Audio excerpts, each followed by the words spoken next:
What's good, YouTube? It's your boy Pro Winston here. This is a video regarding all the hate comments and bashing that I'm getting for playing Exodia Worlds.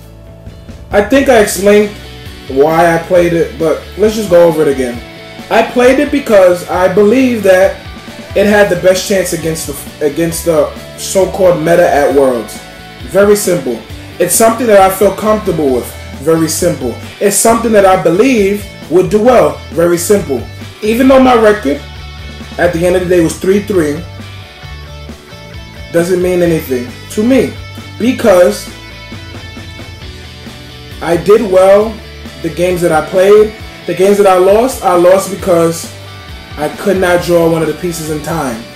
But that sounds like any other deck. If you don't draw something to do something, you lose. Just because I stepped outside the box doesn't necessarily mean that I have to get attacked for it or bashed for it. One, because I don't do that to people. I don't discredit people for doing what they believe is right. I don't discredit people for playing with decks that they believe is right. I played with Insectors in Atlanta and everyone called me stupid for it. And then the next event, everyone plays Insectors and it's a God deck. Okay, granted. Just because I don't want to play the top tier decks the time that I'm being told to play the top tier decks doesn't mean a damn thing to me. A lot of the pro players gave me an option when I asked them for advice. And for those that responded to me and said that they was going to help me and did help me, understood where I was coming from. They said, Jarrell, you can either play Insectors, you can either play Dragons and hope to get Future Fusion, because you will need to get that first turn every turn to win Worlds, or you can just hope to get Grapha and drag down early. Given those three options of luck and hope, I'd rather play luck and hope with a deck that no one expects. Why? Because then the side deck for them will be complicated. Not one person that whole day side decked more than 3 cards, 4 cards. All I kept on seeing was Royal Decree and Macrocosmos.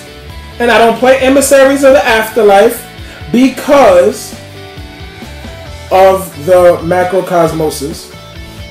You know? So I saw the same 2 to 4 side deck cards every game to my 7 or 8 cards for them. Guys, listen, I decided to play a deck that I felt comfortable with. So for everyone talking about how they held me on a higher standard and I disappointed them in the whole world, shit, well then I don't know what to say. I thought I was doing a good thing by stepping outside the box and trying to top Worlds with a different deck. Because if I would have topped Worlds with the same deck, it would have been the same old thing. Oh, he topped with a deck. I'd rather be remembered for trying than remembered for winning with something that everyone else did. I'm known for being hard-headed. Yes, I like to go against the grain. When I ask for advice and people tell me their advice, I change their advice and then I do well with it like I did with Petco. And then, oh, they say, well, yeah, Jarrell, you was okay. You was right, I guess. Come on, guys. I don't talk about anyone. I don't go making videos about people. So for people to sit there and say, well, Jarrell played Exodia, he's a dumb motherfucker. He should have known he wasn't going to win. He was meant to lose because of a rule. What if I would have won that top 8 match? Then I would have went to top 4. Then what would have happened? I would have been still called whack, right? And people would have still hated me, right? Oh, and people would have still said that I had a poor judgment in the medical, right? Yeah, guys. I thank the 3 pro players and the 7 friends that believed in me before I left my house and told me that if you do decide to play Exodia, you have the guts and you have balls. Because no one has ever went to Worlds and tried to play a deck that wasn't considered the meta and top. Yeah, guys, the deck is right here. And after that, you already know. If it's not pro, it got to go deuces. Alright, guys. 1 head of Exodia. The other 4 body parts. 3 Swift Scarecrows. 1 Sangan.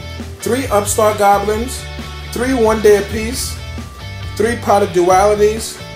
2 Gift Cards. 3 Jar of Greeds. 3 Threatening Rolls.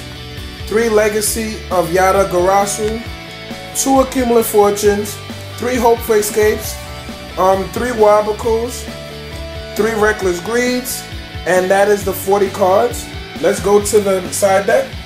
2 Volcanic Queens, 2 Soul Takers, 3 Mystical Space Typhoons, 2 Twisters, 1 Transmigration Prophecy, 2 Closed Forests, 1 Heavy Storm, and 2 Gemini Imps.